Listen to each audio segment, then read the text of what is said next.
இன்றைக்கி நம்ம வீடியோவில் பைத்தகோரஸ் தியரத்தை பற்றி பார்க்கலாம். முதல்ல ஒரு ஹரிசாண்டல் லைன் வரைஞ்சிக்கலாம். அப்படியே ஒரு வெர்டிக்கல் லைன் வரைஞ்சிக்கலாம். ஒரு ஹரிசாண்டல் லைனும் வெர்டிக்கல் லைனும் கண்டிப்பாக 90 டிகிரியில் இருக்கும். இது ஆர்ஜின்னு எடுத்துக்கலாம்.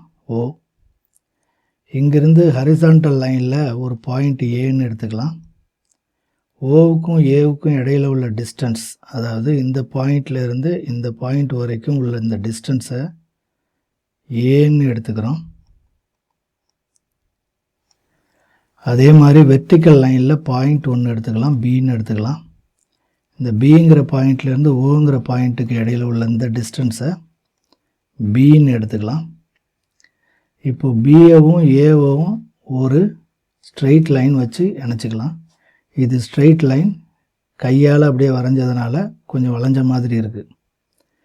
இதை சின்னு எடுத்துக்கலாம். அதாவது ஏவுக்கும் பிக்கும் உள்ள டிஸ்டன்ஸ் சி.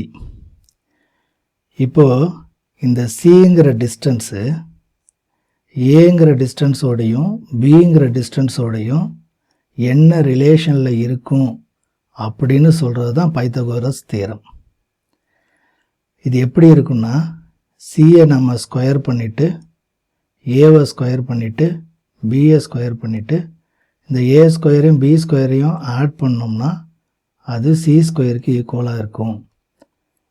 இதுதான் பைத்தகோரஸ் தியரம்.